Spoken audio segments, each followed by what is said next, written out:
A paz do nosso Senhor Jesus Cristo. Eu sou Veridiana Costa, estamos aqui hoje para mais um dia de leitura. Senhor Deus e Pai, glorificado e exaltado é o teu santo nome.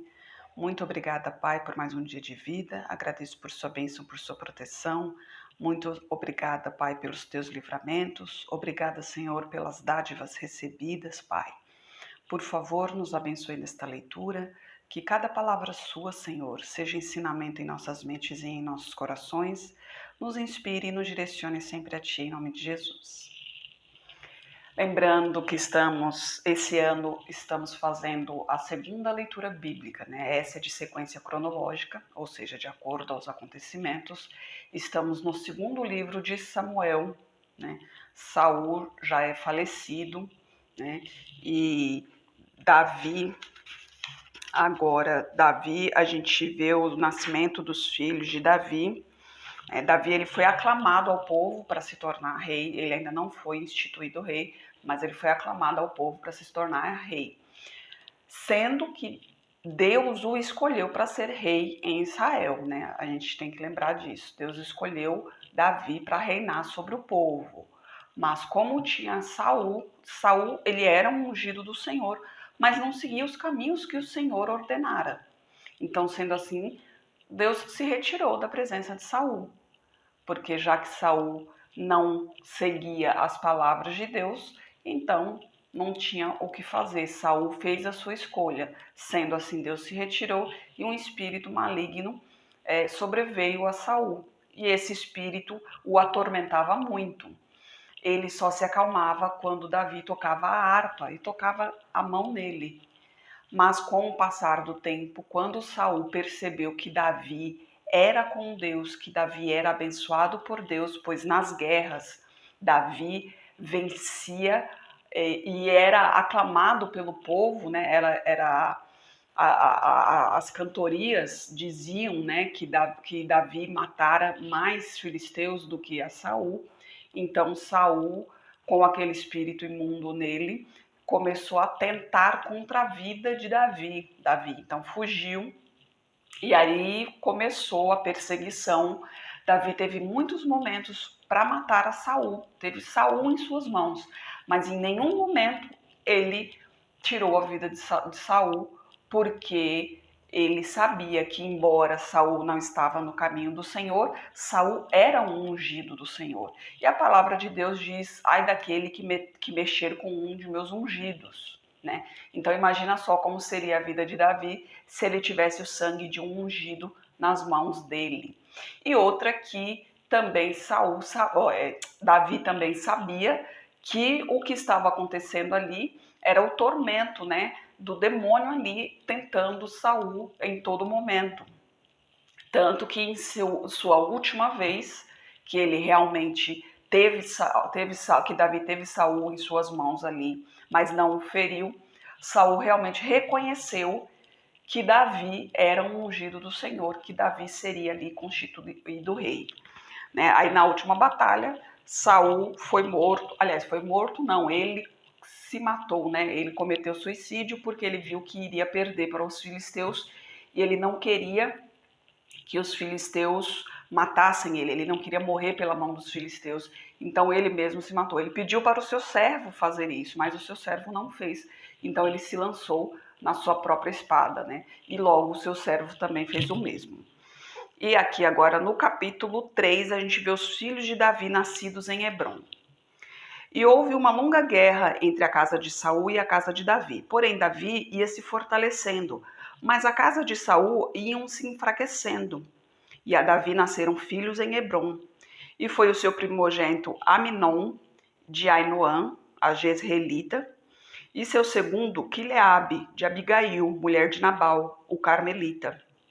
E o terceiro, Absalão, filho de Maaca, filho de Talmai, rei de Gesur. E o quarto, Adonias, filho de Agite, e o quinto, Cefatias, filho de Abital. O sexto, Itreão, de Eglá, também mulher de Davi. Estes nasceram a Davi em Hebrom. E havendo guerra entre a casa de Saul e a casa de Davi, sucedeu que Abner se fez poderoso na casa de Saul. Só lembrando que naquela época ainda não existia a lei em relação a casamentos, de ter apenas uma mulher, né? Então, por isso aqui, Davi tinha muitas mulheres, né? Naquela época ainda não existia. Hoje, inclusive, existe em alguns países aí o homem ter mais de uma mulher. Aqui no Brasil é contra a lei, mas a palavra de Deus diz que hoje é somente o casal, né? Um homem e uma mulher. Não pode ter mais entre eles, né? Então são apenas o casal que transforma em uma só carne, né? E a gente continua no versículo 7. E tinha tido Saul uma concubina, cujo nome era Rispa, filha de Aiá. E disse Isbosete a Abner: Por que possuístes a concubina de meu pai? Então cirou Abner pelas palavras de Isbosete e disse: Sou eu cabeça de cão que pertença a Judá? Ainda hoje faço beneficência à casa de Saul, teu pai, a seus irmãos e a seus amigos. E não te entreguei nas mãos de Davi, e tu hoje buscas motivo para me arguires por causa da maldade de uma mulher. Assim faça Deus a Abner o que bem quiser, se como o Senhor jurou a Davi, assim eu não lhe fizer, transferindo o reino da casa de Saul e confirmando o trono de Davi sobre Israel e sobre Judá, desde Dan até Berseba. E nenhuma palavra podia ele responder a Abner, porque o temia. Então Abner enviou mensageiros a Davi, dizendo: De quem é a terra? Disse mais: Comigo faze a tua aliança, e a minha mão será contigo, para conduzir a ti todo o Israel. E disse Davi: Bem, eu farei contigo aliança, porém uma coisa te peço: não verás a minha face, se primeiro não me trouxeres a Mical, filha de Saul, quando vieres ver a minha face. Também enviou Davi mensageiros a Isbosete, filho de Saul, dizendo: Dá-me minha mulher Mical, que eu desposei por 100 prepúcios de filisteus. E enviou Isbosete e tirou-a de seu marido, a Paltiel, filho de Laís. E ia com ela seu marido, caminhando e chorando atrás dela até Baurim. Então lhe disse Abner: Vai-te agora, volta. E ele voltou. E falou Abner com os anciãos de Israel, dizendo: Já há muito tempo que procuráveis que Davi reinasse sobre vós. Fazei-o, pois, agora, porque o Senhor falou a Davi, dizendo: Pela mão de Davi, meu servo, livrarei o meu povo das mãos dos filisteus e das mãos de todos os seus inimigos. E falou também a Abner o mesmo aos ouvidos de Benjamim. E foi também a Abner dizer aos ouvidos de Davi em Hebrom tudo o que era bom aos olhos de Israel e aos olhos de toda a casa de Benjamim. E foi a Abner em Hebrom e 20 homens com ele. E Davi fez um banquete a Abner e aos homens que com ele estavam. Então disse Abner a Davi: Eu me levantarei e ajuntarei ao rei meu senhor todo Israel, para fazerem aliança contigo, e tu reinarás sobre todo o que desejar a tua alma. Assim despediu Davi a Abner, e ele foi em paz. E eis que os servos de Davi e Joabe vieram de uma batalha e traziam consigo grande despojo. E já Abner não estava com Davi em Hebrom, porque o tinha despedido e ido em paz. Chegando Joabe e todo o exército que vinha com ele, deram aviso a Joabe, dizendo: Abner, filho de Ner, veio ao rei, que o despediu e foi em paz. Então Joabe foi ao rei e disse: Que fizeste? Eis que Abner veio ter contigo. Por que, pois, o despediste, de maneira que se fosse livremente? Bem conheces a Abner, filho de Ner, que te veio enganar e saber a tua saída e a tua entrada, e entender tudo quanto fazes. E Joabe, retirando-se de Davi, enviou mensageiros atrás de Abner, e o fizeram voltar desse poço de Sira, sem que Davi o soubesse. Voltando, pois, a Abner a Hebrom, Joabe o levou à parte, à entrada da porta, para lhe falar em segredo, e feriu-o ali pela quinta costela, e morreu por causa do sangue de Azael, seu irmão. O que Davi, depois ouvindo, disse: Inocente sou eu e o meu reino para com o Senhor, para sempre, do sangue de Abner, filho de Ner. Caia sobre a cabeça de Joabe e sobre toda a casa de seu pai. Nunca na casa de Joabe falte quem tenha fluxo ou quem tenha leproso, ou que seja leproso, ou quem se atenta ao bordão, ou quem caia à espada, ou quem necessite de pão. Joabe, pois, e Abisai, seu irmão, mataram a Abner por ter morto a Asael, seu irmão, na peleja em Gibeão. Disse, pois, Davi a Joabe e a todo o povo que com ele estava: rasgai as vossas vestes, cingi-vos de sacos e ide pranteando diante de Abner. E o rei Davi ia seguindo o féreto. E sepultando a Abner em Hebrom, o rei levantou a sua voz e chorou junto da sepultura de Abner, e chorou todo o povo. E o rei, pranteando Abner, disse: havia de morrer Abner como morre o vilão? As tuas mãos não estavam atadas, nem os teus pés carregados de grilhões, mas caíste como os que caem diante dos filhos da maldade. Então todo o povo chorou muito mais por ele. Depois todo o povo veio fazer com que Davi comesse pão, sendo ainda dia. Porém Davi jurou, dizendo: assim Deus me faça o que lhe aprouver, se antes que o sol se ponha eu provar pão ou alguma coisa. O que todo o povo entendendo pareceu bem aos seus olhos, assim como tudo quanto o rei fez pareceu bem aos olhos de todo o povo. E todo o povo e todo Israel entenderam naquele mesmo dia que não procedera do rei que matasse a Abner, filho de Ner. Então disse o rei aos seus servos: não sabeis que hoje caiu em Israel um príncipe e um grande? Que eu hoje estou fraco, ainda que ungido rei. Estes homens, filhos de Zeruia, são mais duros do que eu. O Senhor pagará malfeitor conforme a sua maldade, né? Aqui Davi deixou bem claro que ele não tinha nada a ver com essa situação. Afinal de contas, a morte de Abner, né? Joabe, ele fez aquilo, foi uma vingança, né? Ele matou Abner como vingança porque Abner na guerra matou o irmão de Joabe. Então ele, como vingança, matou a Abner. E Abner não estava esperando por isso, porque afinal de contas ele foi falar com o rei, né, com o Davi, e ele saiu ali em paz, né? Não teve nenhum tipo de discussão entre eles ali. Então eles realmente teriam uma aliança, né? Fizeram uma aliança. Então ele estava em paz, ele não estava esperando nenhum golpe. E de repente Joabe faz essa armadilha para ele e assim acaba com a vida dele. Davi então se sentiu traído, obviamente, por Joabe, porque Joabe tomou a decisão e nem consultou a Davi, né, sobre essa situação, até mesmo porque Davi já tinha deixado ele partir e, e ficou também receoso que o povo achasse que ele tivesse algo a ver, né, com isso. Porque se o povo achasse que Davi teria mandado matar a Abner, imagina como seria a cabeça do povo ali, né? O rei fez um acordo e logo em seguida mandou matar. Então, ele queria também deixar muito claro ao povo, né, do que aconteceu. E o jejum foi para a purificação dele ali com Deus. O jejum não foi para mostrar para o povo, e sim para se purificar a Deus, porque ele naquele momento ali, ele estava se sentindo muito fraco, ele estava se sentindo impotente, né? Porque não tinha mais o que fazer. Né? Joabe tomou essa atitude sem consultar ninguém, né? Não consultou a Deus, que é o principal, né? Não consultou ninguém. Ele tomou essa atitude escondido e, e foi uma traição a Davi e a todo o povo. E Davi fez o jejum ali para se fortalecer no Senhor, para que o Senhor o guiasse ali. E com isso, né, com as atitudes dele em relação a Deus, o povo entendeu que realmente Davi não tinha nada a ver com o acontecimento. Né? E a gente continua no capítulo 4, a morte de Isbosete. Ouvindo, pois, o filho de Saul que Abner morrera em Hebrom, as mãos se lhe afrouxaram e todo Israel temeu.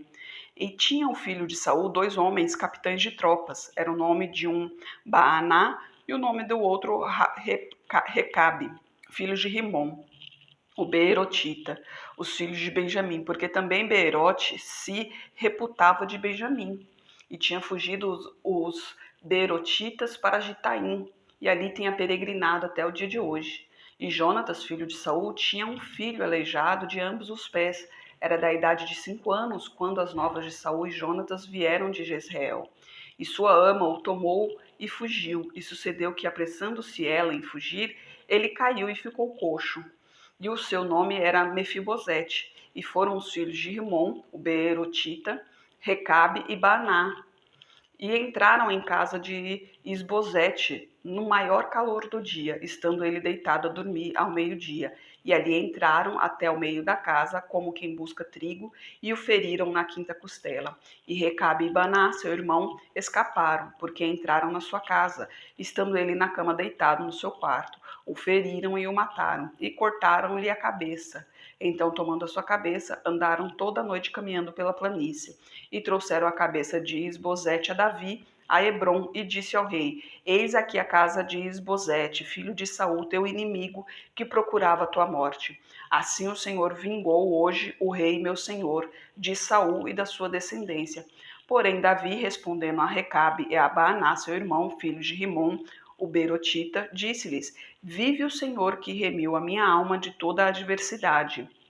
Se aquele que me trouxe novas, dizendo: Eis que Saul é morto, parecendo-lhe, porém, aos olhos que era como quem trazia boas novas, eu logo lancei mão dele e o matei em Ziclag, cuidando ele que eu por isso se lhe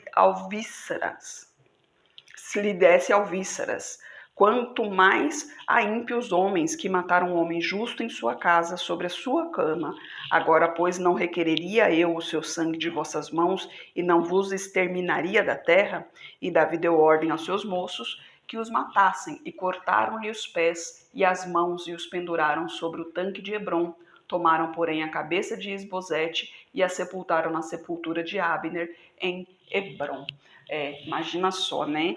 Esses homens, eles achavam que Davi deveria ser vingado, né? Porque Saul o perseguiu durante muito tempo. Mas o que eles não entenderam é que Saul, sendo um servo do Senhor, Deus faria ali o que Deus achasse melhor, né? Saul não estava procurando a morte de ninguém, e nem Esbozete, porque Saul tinha, como se diz assim, Saul era próximo de Esbozete, ele gostava de Esbozete, né? Ele sabia que Esbozete era uma pessoa justa, que Esbozete era uma boa pessoa, ele não tinha a índole do pai. Então, quando aconteceu essa morte, ele se sentiu também na obrigação de fazer justiça ali por Esbozete, porque aqueles homens tomaram essa atitude alevosamente também, né? Eles não procuraram saber de Deus o que era para fazer, não procuraram saber de Davi se realmente Davi queria isso, porque se eles tivessem consultado a Davi, por exemplo, tivesse conversado com Davi, Davi diria que não era para ser feito isso, pois Esbozete é um homem justo, né, um homem correto. Ele não tem nada a ver com as atitudes que foram tomadas no passado pelo seu pai, pelos seus irmãos, né? E isso nos mostra que muitas vezes tomamos atitudes achando que estamos fazendo a coisa certa, achando que estamos agradando a alguém. Mas a nossa prioridade como filhos de Deus é agradar a Deus, né? A palavra de Deus diz que nós somos vistos como loucos, né, pelo mundo. Por quê? Porque a nossa vida é entregue ao Senhor. Nós andamos sempre sob a proteção do Senhor, sob a vontade dele. Aí muitos dizem, nossa, mas e essa submissão? Sim, submissão sim. Por que submissão? Porque ele nos deu a vida, ele pode tirar quando quiser.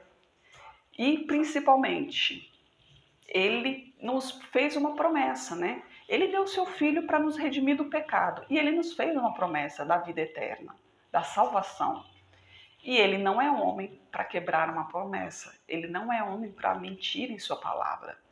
Então nós confiamos plenamente nele. Quando nós nos entregamos a Deus, nós sentimos a presença do Senhor. Nós somos guiados por ele porque nós sentimos o ensinamento dele, a direção dele, a proteção dele, a bênção dele. Quem dentre todo o mundo tem o privilégio de falar diretamente com Deus e ser ouvido? Somente os filhos de Deus. Somente os filhos de Deus. Ele ouve os seus filhos, ele atenta os seus ouvidos aos seus filhos e ele abençoa. né? Não é simplesmente que ele ouve, não, ele ouve e ele faz pelos seus filhos. Olha quantas lutas naquela época, né? Quantas lutas foram vencidas sendo com exército menor, com poucas armas, sem condição aos olhos humanos de vencer uma batalha, e venceram claramente ali, venceram em disparada, né? Deus jogava saraiva, né? Jogava bolas de fogo do céu para exterminar o inimigo. Então, quando a nossa vida realmente está nas mãos do Senhor, nós temos liberdade, que liberdade o mundo não oferece para a gente. A gente só tem essa liberdade quando estamos realmente no caminho do Senhor. E veja bem, é o caminho do Senhor Deus, o Deus único. Muitas pessoas dizem, o Deus é igual. Não, tem que prestar bem atenção, porque muitas pessoas acham que estão servindo a Deus. Lembra a esperteza do demônio? Ele se disfarça de anjo de luz. Por quê? Porque Lúcifer, ele era um arcanjo, ele era o braço direito de Deus. Os demônios, eles são anjos do mal. Então, a diferença entre os demônios e os anjos do Senhor é que os anjos do Senhor caminham para o bem, caminham nos caminhos do Senhor. E os demônios são anjos do mal, são os anjos caídos. Mas eles eram anjos, eles viviam lá com o Senhor no início de tudo, né? Hoje que eles não estão mais lá porque eles escolheram seguir a Lúcifer.